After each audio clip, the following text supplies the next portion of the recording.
Couple days ago, we hosted an event titled Transformative or Normal, debating the likelihood of some of the more extreme scenarios people are discussing.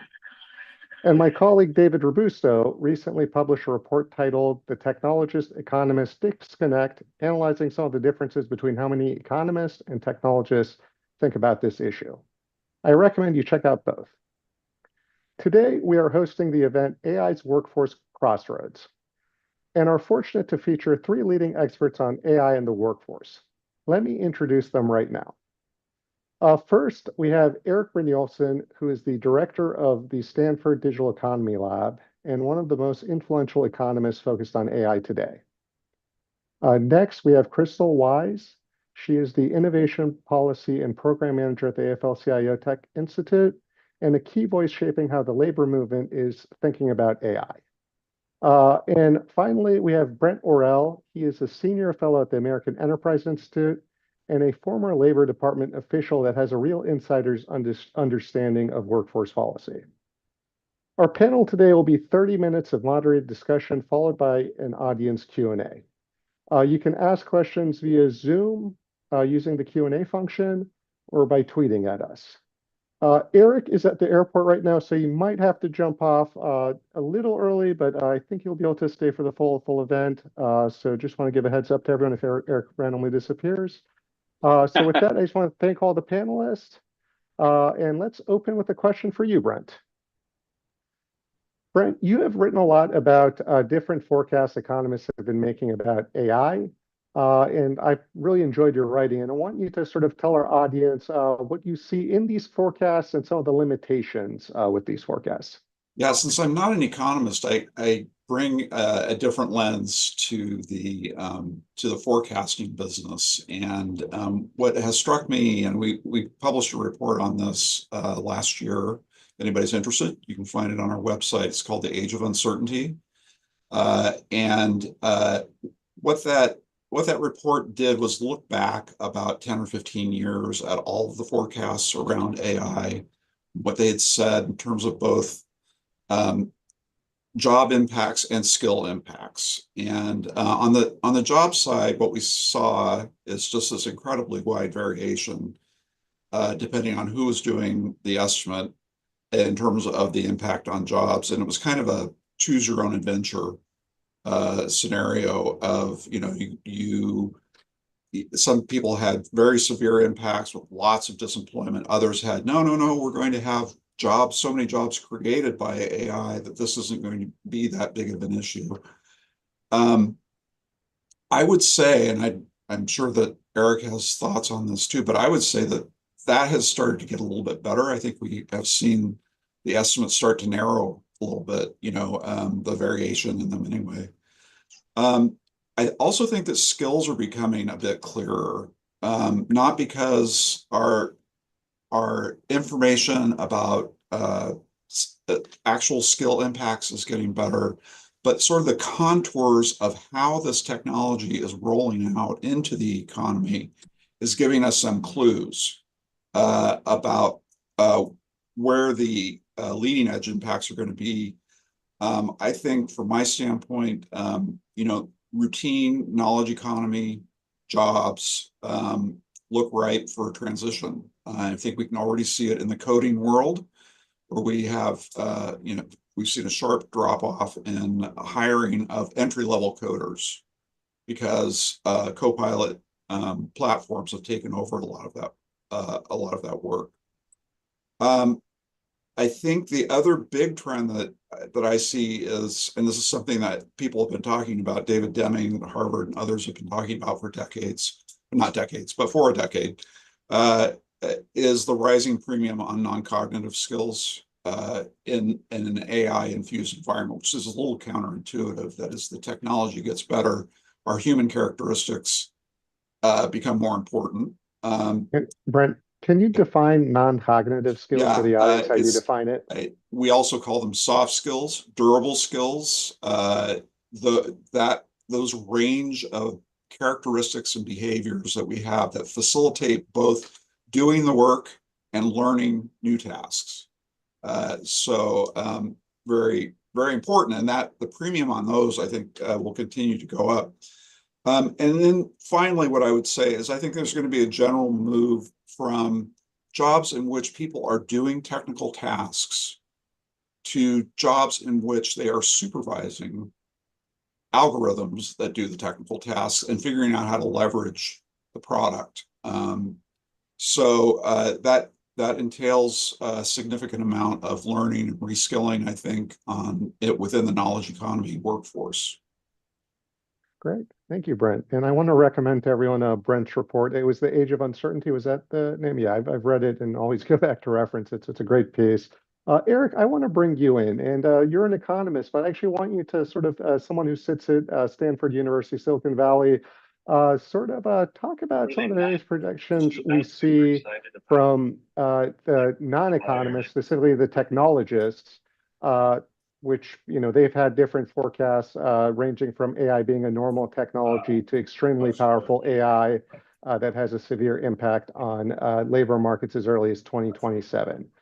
So what are some of the economic scenarios that you are seeing and considering, and how likely do you think they are? Yeah, as Brent was saying, as you were saying, there is often a big disconnect. Yep. Okay. Yeah, sorry. The audio? One second. Yeah, there's some audio. No, it's fine. You can wait a full Okay. bit. Go ahead, Eric.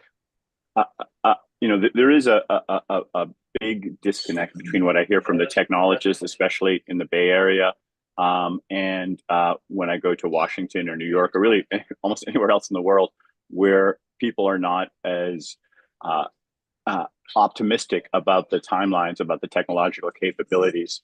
And as I try to calibrate these, I do think that some of the timelines are a little extreme that the technologists are talking about, but broadly, directionally, they're correct. That we are going to have some extremely powerful. We already have some extremely powerful, as Brent mentioned, technologies that are beginning to affect parts of the labor market. But where the economists are right is that technology alone is not enough to lead to a big transformation. I've written about what I call the productivity J curve. And the idea is that even when you have powerful technologies, electricity, the steam engine, and of course AI, it takes a while before that changes the economy. And I think we all kind of underestimate all the small, subtle changes that are required to take full advantage of these technologies. Even if you can do 90 or 95% of a job, that last bit is hard. One small example, in 2012, I rode from Mountain View up to San Francisco in a Google self-driving car on the highway. And I thought, well, we're just about there. And as you know, you still can't do that commercially. So you can drive around inside of San Francisco and in Phoenix and other places. But it's actually been very hard to get that last bit of completion. And that's the same thing is happening in so many other jobs. But that's okay in a way that because that's leading to humans and machines working together, and there is a lot of job transformation that's required and new skilling to take advantage of that. But it is something that at the same time we are having powerful technologies, but also having the labor market take longer to fully adjust. Yeah, so diffusion is slow, and Eric's done some great work on this topic. I recommend people reading his long list of publications on this matter. With that, Chris, I'm going to bring you in. So AFL-CIO is working with a lot of different organizations, from the NSF to Carnegie Mellon to Microsoft, on the development of AI. I'd love to hear your thoughts on whether and how workers can actively shape AI development in a pro-worker direction. Yeah, thanks, John. First, I want to kind of set the context for what we think about when we think about workers, because I think sometimes when we think about unions, we picture hard hats and wrenches and manufacturing and construction, and all that is true, but it's also teachers and engineers and federal workers. So we're looking at AI very broadly because it's likely to be sectorally different, as the other panelists have mentioned. So one of the things that we really is a core tenet that we're pushing for is this idea that workers are experts in their jobs, right? So they know how technology can be best used to make the work better, both for the outcomes and for the worker. So we have a couple of partnerships where we've been able to dive into this. One of them, in terms of supporting worker augmenting innovation, is with our partnership with Carnegie Mellon University. And there's been two different projects that we, alongside the AFL and unions, have done with them. So one in particular was with a union called Unite Here, and it was based around guest attendance in hotels. And what happened is that there was an app brought in that algorithmically determined how guest attendants would clean rooms. And that doesn't sound like a big deal, but this is it's very physical labor. It's often women, often of color, often English isn't their first language, and they're pushing these 200-pound carts across these massive hotels in Vegas. And instead of them getting to choose and go logically room to room, it would send them to the 16th floor in one wing and then back up to the 32nd floor in another wing. And so what Carnegie Mellon did is they sat down with these workers and they tried to understand what were the obstacles to this technology working well? How is it making their work harder? How is it leading to broken down communication with management? How is it leading to injury because of the extra physical work? And so then what they did is, so they did a study of what the problems were, and then they sat down with these workers and they created prototypes for what would an app look like that would achieve the goal of making sure that VIP clients got their rooms cleaned first, but also made sure that everything that workers needed in that app was present. And we talked about scaling earlier, that they had the digital literacy training to be able to use the app effectively. And also that management had the digital literacy training to use the app effectively. So that's just kind of one example. There was another study that CMU did with Transport Workers Union and the Amalgamated Transit Union that looked at automated buses and understanding the role of workers, because you talked about that self-driving car, Eric. As we know, vehicles aren't just getting from point A to point B. They have to navigate all kinds of uncertain terrain, construction. What happens when the internet goes out and there's no GPS navigation? And especially when we talk about things like buses aren't just driving the bus. They're also there in case of medical emergencies. They're providing directions. They're helping to make sure that people with disabilities can access that and that it's in compliance with disability accessibility laws. And so basically what happened is with that study is that they worked with the city of Pittsburgh to then come up with policies to think about how can we automate this job in a way that inputs worker voice so that it's still safe for public safety, that it maintains job quality, and that the technology is actually improving outcomes and not just being used for technology's sake. And the last partnership that I'll mention is Microsoft, and this partnership has a couple different strands. And so some of it is about technological development and worker voice, and there's a couple of different research projects happening there. But there's also a couple of unions that are working very closely with them with skilling. And one of those is the American Federation of Teachers. So they're thinking a lot about what skills do both children and teachers need to make sure that current workers and future generations have the skills they need, but also how do we do it in a way that's safe and responsible?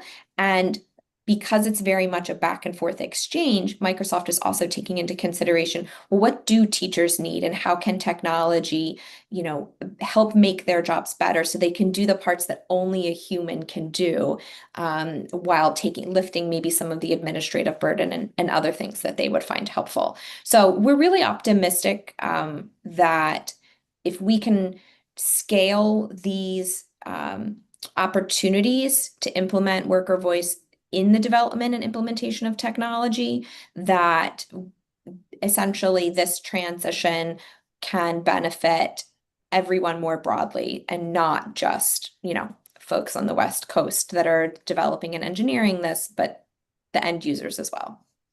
Great. Thank you, Crystal. It's always good to hear some real world examples of people sort of bringing technologists and workers together to try to shape the development of the technology. And I'm actually going to turn to you, Eric, to both react to that if you want, but You have expressed concerns that technologists are focusing a lot on developing human-like AI rather than AI that does things that human can't do and actually complements us as humans. Can you elaborate on both your concern around us focusing too much on developing human-like AI, what your recommendations are to sort of address your concerns, and if you want to react to what Crystal said, that'd be great as well. Sure. Well, I like very much what Crystal said, and I think we're of like minds. And it gets to your question. When you create AI, you can really use it in two different ways. You can focus on cost cutting and using it to substitute for what humans are currently doing, or you can use it to expand the set of possibilities of what gets done, allow humans to do new things, or improve the quality. Both approaches can be profitable. Both of them can be productive. But what I'm seeing is that there's an excess focus on the former among the technologists I talk to, among managers and CEOs, and among policymakers. And so as a result, we're spending too much effort simply cutting costs and doing the same thing cheaper. And ultimately, that's not where most of the really big gains lie. I'm not opposed to being more efficient. It's just that an obsessive focus on that leaves a lot of value on the table. The second reason that I'm not thrilled about it is that it actually tends to lead to more of a concentration of wealth and power. If you're using AI to substitute for humans, it tends to drive down wages, drive down demand for labor, and the capital owners and the technologists end up capturing more of the value. As Crystal was saying, we don't necessarily want all of that value just to be in the hands of a small group of people.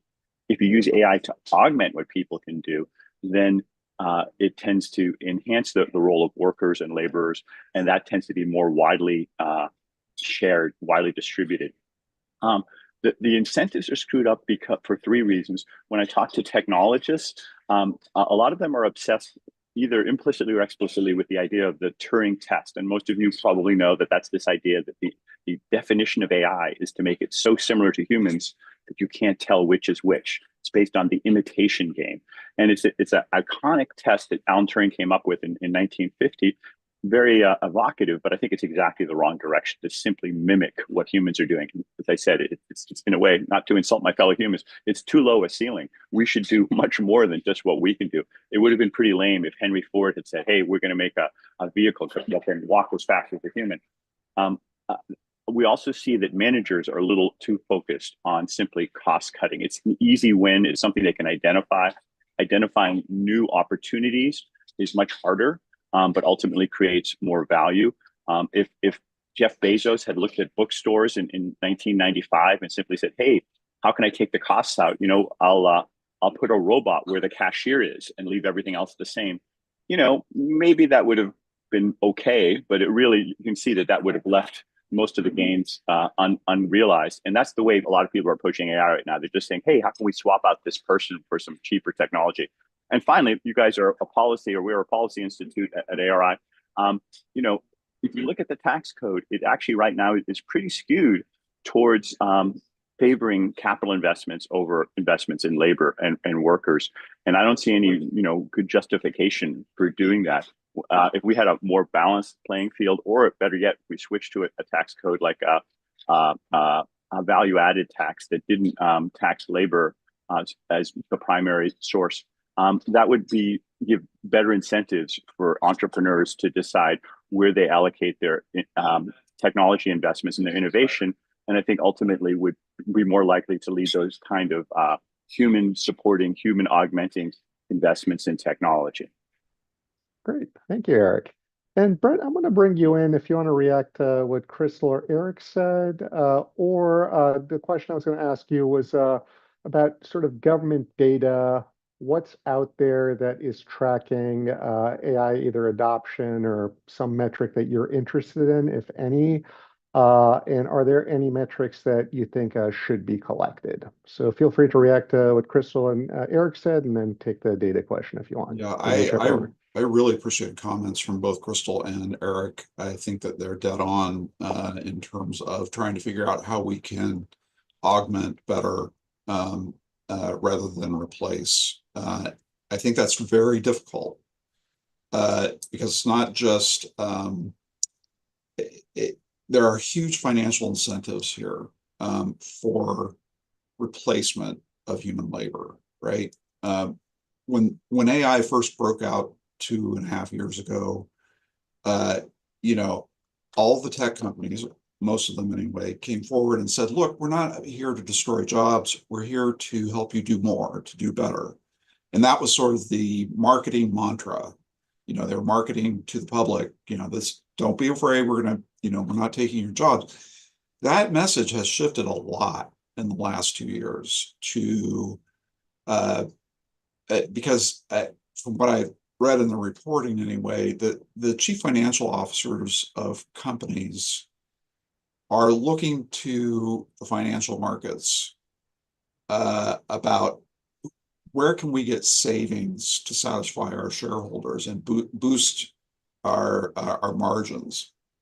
And so more and more we're seeing this explicit appeal from the companies selling the technologies to businesses that we can reduce your headcount. Now that is the opposite of what we said was going to happen, or what they said was going to happen. So the pressures for financial performance here are really, I think, underappreciated in terms of the impact on the ability or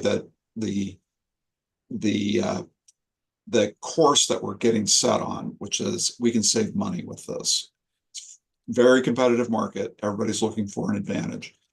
And I think that, there was a recent study that was published in the Harvard Business Review about that they did at Procter & Gamble, where they gave workers and teams of workers access to AI, and then they had teams of workers and individual workers who didn't have access to AI. And what they found was that the teams that had AI produced better outcomes and were more likely to provide kind of breakthrough value adds for Procter & Gamble processes, okay?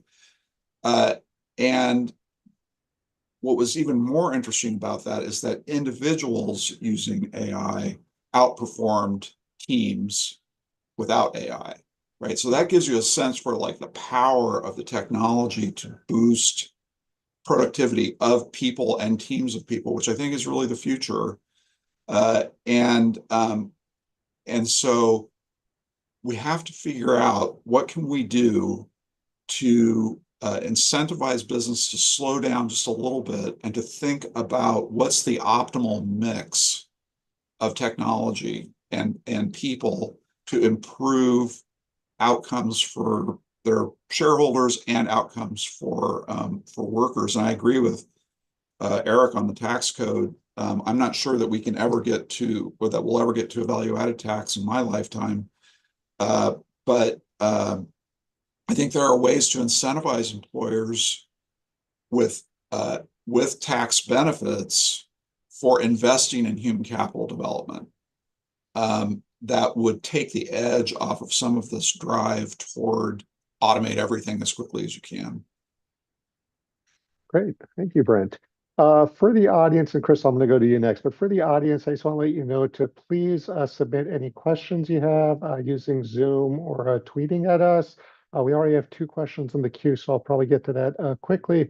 But Crystal, question for you. So we've talked about a lot of ways that sort of AI is impacting workers, how workers can impact AI back. It's like a double-way street. What are issues that you are thinking about beyond wages? I think you mentioned safety, that you think the labor movement should be thinking about when it comes to AI and workers. So I'm thinking things like mental health impacts or workplace surveillance issues. What are some issues that you think haven't been covered yet that you guys are thinking a lot about at AFL-CIO? Yeah, absolutely. And I think so there's a lot of talk and a lot of predictions and a lot of forecasting, at the macro level about what's going to happen to jobs. And I think what's more difficult to capture in that data is what's happening to job quality. And so there's a number of problems that can happen when digitalization, automation, and AI are used in ways that are harmful to workers. And so, for example, we see de-skilling. So we see this with nursing, where hospitals are using remote monitoring equipment, and then they're replacing in-person skilled nursing with less skilled workers. And then what that also means is that for the nurses who are still physically on the floor, that makes their jobs more intense, right? Because the remote monitoring is handling every patient that's stable. So then there's a work intensification outcome essentially for the nurses who are still there that are just going from emergency to emergency because they're not handling any of the more stable patients because those have been outsourced to less skilled nurses remotely. So similarly, and that creates safety issues, and we see this especially in roles like warehousing, where the surveillance environment creates this intensification and this push for workers to move faster and faster. There was a really great study done last year out of the Washington Center for Equitable Growth.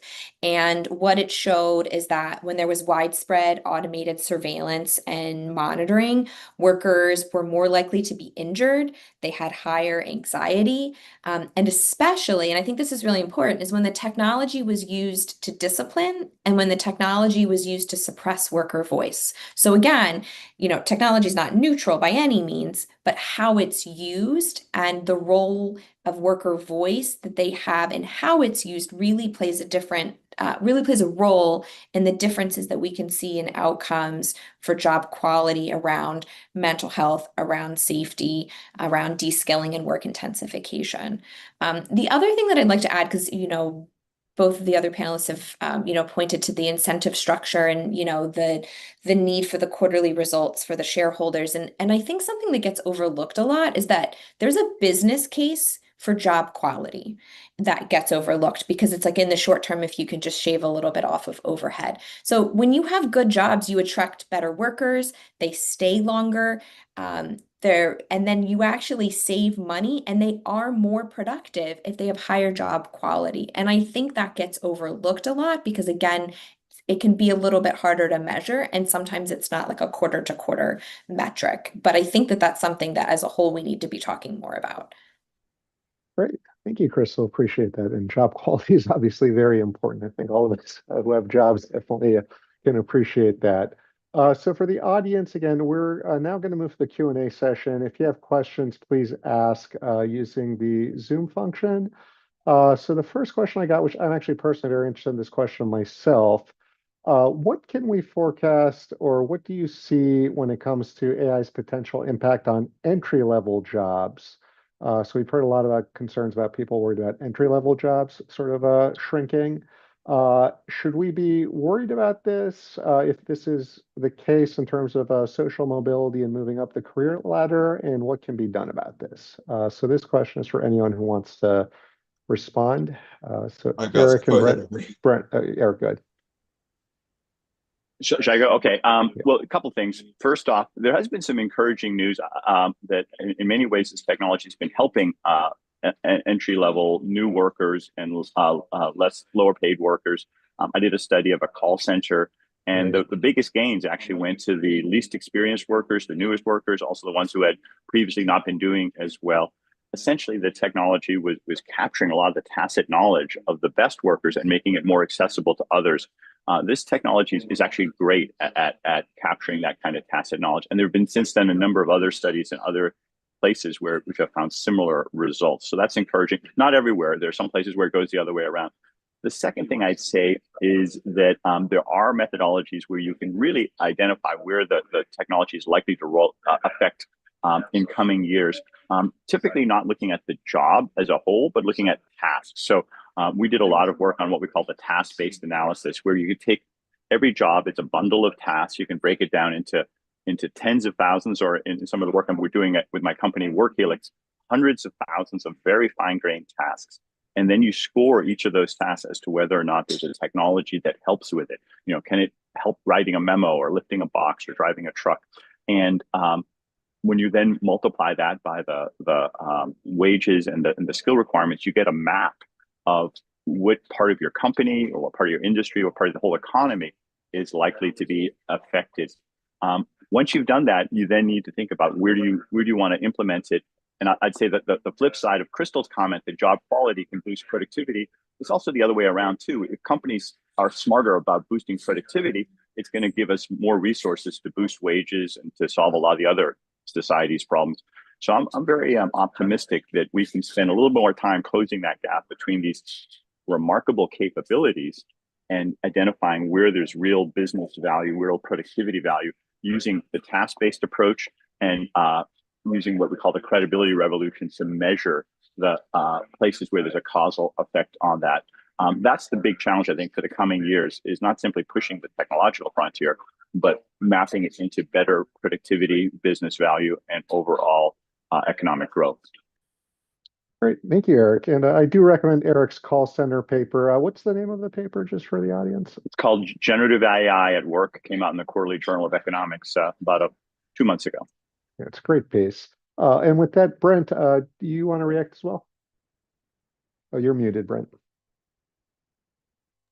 It is a fantastic piece, I said, and it's something I cite all the time because it points to how AI actually can help on the non-cognitive skill side, helping people to gain some skills that they wouldn't otherwise, that for some reason they don't have in terms of interpersonal interaction. So I think it's really important. I'm a little concerned that we're thinking long term, which we need to do. We need to think about not what happens in 6 months, but what happens in 6 years and 10 years and so on. But there's a lot of disruption going on now that I'm concerned about. We just saw Derek Thompson had a piece in the Atlantic recently this week, I think, talking about that people with college degrees, their unemployment rate is somewhat higher than people with 2-year degrees, and that's an inversion of sort of the normal course of things. And I think that's reflective of the fact that some of those entry-level jobs for the knowledge economy are there's a lot fewer of them, I think, right now, because businesses are holding back. They want to see they want to before they hire anybody to do anything, they want to ask the question, how is AI going to impact this? And secondarily, do you applicant have those skills? Do you have exposure to AI? Are you fluid with it? Can you pick up the technology and use it in the job that we want to hire you for? And so this goes back to sort of my overarching concern about where we are, is that like John Maynard Keynes said, in the long run, we're all dead. And in the short and medium term, we're going to have a lot of disruption.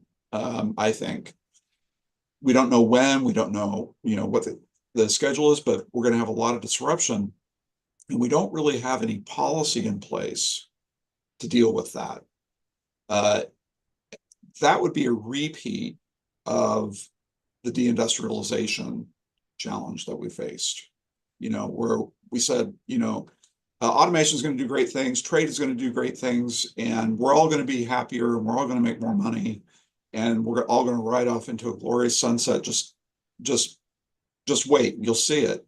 Well, some of the communities that were impacted by automation still haven't seen it, and that has created enormous disruption in our society and our economy. And we really need to not do that again. We need policies in place that can help people affected by automation to transition. That means, resources for reskilling. It means better labor market data than we've currently got right now to help forecast a little bit into the future as to what the effects are going to be and when they might occur, so that we can avoid this cliff effect where all of a sudden we've got a lot of people in transition and we don't have a plan in place to support them. Great. Thank you. So we have a very enthusiastic group. I have a lot of questions, more than I think we can get into, but I'm going to tailor the next question for you, Crystal. What specific labor protections or transition support do you see as most urgent or effective as workplaces increasingly integrate AI systems? And pragmatically, do you see any potential pathway for policy changes before labor disruption takes place? And I'm especially interested actually in your answer to the labor protections question, given that I think Brent kind of has talked about the disruption one, but please answer both.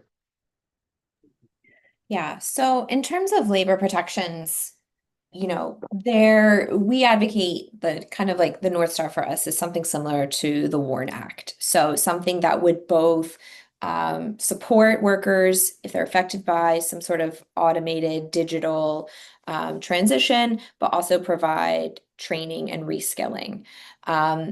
What we would hope for is labor management partnerships where employers play a role in that as well. So in Germany, like there's a good model for this where if jobs are automated, then employers actually will help those folks transition by training them and upskilling them so that they can move on to something else in a different role or maybe in a different place in that company. In terms of policy and opportunities, I think was the question, correct? So we're not terribly optimistic about policy opportunities at the federal level to support workers. And we have, unfortunately, historically seen a decline in labor rights, and that has coincided with an increase in income inequality. And, it's hard to prove causation, but there's certainly some pretty strong evidence that it's very strongly related. And so protecting workers' rights to organize is important because in addition to policy, there are unions that are bargaining around this as well, right? We saw that with SAG-AFTRA and the Writers Guild strikes, where workers have a role in how technology is used so that they can protect their ability to earn wages. And then finally, I want to point to there's a lot of exciting opportunities at the state level to pass policies that would protect workers and create this transition to be I hesitate to use the term just transition because I feel like we've failed with that in other aspects, but to create a transition that has more equality, not just in terms of economic equality, but we also have to think about, racial and ethnic inequality because the way that AI works exacerbates bias and discrimination that's already present. And so there's like these compounding issues then. But there's some really, I think, exciting opportunities at the state level to do more to support workers economically in terms of workforce and in terms of shoring up worker labor rights. Thanks, Crystal. And Eric, I saw you raise your hand. Do you want to react to that or bring up a different point? Yes. Well, I shared Crystal's goals. I'm very strongly pro-worker. I've written about that. I think that the approach, though, I would take is a little different. I think the best way to protect workers is not to try to lock in the existing jobs. America has never been successful by trying to freeze what we have right now. And Germany, I think, it has taken the wrong path on this. They make it pretty difficult to fire workers, and that sounds like a good thing. But employers think about that, and then they're less likely to hire workers because they don't have the flexibility. And in fact, unemployment in Germany is pretty high, over 6% now. I like the approach that Denmark takes a little better. They have something they call flex security, where it's actually not difficult to fire workers, but there's a very generous safety net and allows a lot more mobility. So people hire and fire, they don't lose their benefits. Mapping that to the United States, I'd love to see more portable benefits, making it easier to have that kind of dynamism. Dynamism has declined a lot in the United States over the past 20, 30 years in terms of job mobility, new business formation. And that's what's needed to take advantage of these technologies. We're facing a wave of great disruption with technology that I don't think people fully appreciate how big that wave of disruption is going to be. And the way to address it is to have a more flexible economy, more flexible workforce, not one that's less flexible. At the same time, it's perfectly possible to have a much more generous safety net. So again, the flex security approach that the Denmark uses, it would be a better model. make it easy for people to retrain, to move, for entrepreneurs to try new ideas, start new businesses, and not be worried that they're going to be locked in and not be able to change course when inevitably the technology and the environment changes. Great. Thank you, Eric. And good to hear different perspectives. We try to foster debate. And Brent, actually, you have your hand raised. Do you want to react to that or bring up a different just point? very briefly. I mean, getting us to the flex security model, it would be an enormous task. I think that maybe a better policy approach would be to really rethink and redesign the trade adjustment assistance program so that it's broadened out to include workers who lose their, can be certified as having lost jobs due to automation.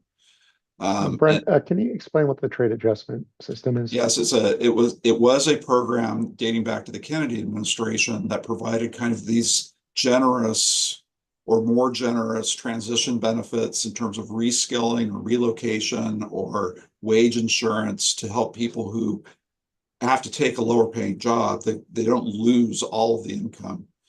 I think we as a nation, we've worked with that for a while. We kind of understand it. It's not new. What we need, I think, is an automation adjustment assistance program. Thank you. Okay, so we still have a lot of questions, but I know people have to leave, especially you, Eric. So I'm going to end with a question of my own, trying to sum up some of the issues that have been brought up throughout the discussion, or maybe a very macro level question. In a minute or two, can you give us some of the top recommendations that you have to adjust with deal with this challenge for policymakers, whether it's at the federal or state level? That's option one, or bring up a topic that you felt you wanted to talk more about or just did not come up. So either the policy recommendations or a topic that you think did not get enough attention in this panel. And I'll start with you, Eric, because I know you might have to drop off. Well, I thrive on better data and better measurements. Yeah. So maybe selfishly, I think we need to have a much better federal and state and local and public-private infrastructure for taking advantage of a lot of the data that's already being collected from companies like LinkedIn and Indeed, and that's available from companies. Coordinate that with the statistical agencies that have representative data. I think there is in fact emerging opportunities to coordinate that. It's unfortunate that some of the funding has been cut back, but this is exactly the time that we need better visibility into how the economy is changing. Otherwise we're flying blind. Tom Mitchell and I wrote an article in Nature, with that subtitle that we're flying blind. And if we don't have the right data, we're not going to be able to make intelligent decisions about what's going. It's got to have to be more of a tense and respond kind of approach rather than 5 or 10 year plans, because the environment and the technology is changing so rapidly. But that would be the most straightforward thing we can do. I do hope we can move more in the direction of flex security and policies that are much more generous to workers and do better for income support than we have right now. But at the same time, allow for that kind of dynamism that ultimately raises worker wages. So the combination of those two would be a big step in the right direction. Great. Thank you, Eric. And Crystal, do you want to go next? Sure. Eric, definitely agree. Better data is key for everyone, right? As unions need it, so they can help skill their workers, and they can make sure that, when we are developing pre-apprenticeship and apprenticeship programs, that we're releasing workers that are ready, that can help companies and the public sector be successful. I just want to reiterate worker voice, worker voice, worker voice in every part of the process, whether it's developing technology, whether it's implementing technology, whether it's developing policy, just making sure that workers who are the experts at their job, who are often the end users of the technology, have a say in how it's used. And I want to just give one tiny example really quickly that you can look up after this call. And so that's recently in Pennsylvania, Governor Shapiro released the results of a pilot that was done with OpenAI, and they did it with SEIU, who represented some of the public sector workers, state workers there in Pennsylvania, and released a set of principles, 8 different principles that emphasize the importance of making sure that workers are humans, that workers have a say in how technology is used, not just for their own work, but also in how public services are administered fairly and safely and securely and with protections for data privacy, and that there's ongoing communication and collaboration together to make the most of the technology so that it has broad benefits instead of narrow benefits. Great. Thank you, Crystal. And Brent, do you want to wrap it up with your either recommendations or a topic that didn't come up? And if you unmute yourself, I think you're muted, that'd be great. I just want to pick up on that thread, the last thing that Crystal was saying about the human voice, which I think I agree, is incredibly important. We often say humans need to be in the loop. Humans are the loop. The technology is a tool for humans to use. And we need to flip our thinking on this so that we don't, submit ourselves to this new form of intelligence that we're dealing with. And so to continue that idea, I agree with the other recommendations. What I would add to it is that I think we need to really focus on the kinds of investments in children and families and communities that will help build the capacity of our future workforce to cope with this technology. Adaptability is going to be the thing that we need most going forward, and that is a non-cognitive skill that is built over time, starting very, very young, and we need to focus our attention, our resources, our energy on giving our kids those skills so that they can have a shot at some of the wonderful opportunities that are coming. Great. Thank you. No, that's a very important issue. And Brent, just to make sure I have unanimity among everyone, you also agree with the data point, I believe. I do, and I could talk for 15 minutes about this project that Eric and I have been, and others have been working on to try to design, figure out how to design new labor market measures, but I won't do that. Okay, so everyone agrees with worker voice and data from what I've heard. With that, I just want to thank you all. This has been a fascinating conversation. I really appreciate your time. Also want to thank the people who made this event possible. Chris McKenzie, Kirsten D'Souza, and John Etienne were fantastic when it came to putting this event together in terms of coordination and logistics, as were my teammates Justin Bullock, Iskandar Heikel, and David Robusto. So just want to thank you guys as well. Thank you to the panelists. And then I want to thank everyone who's been watching this event. We are starting to build out our economics work right now, and I think it's the first economics event we've done here at ARI focused on AI, obviously. So thank you all for watching, and hope we'll see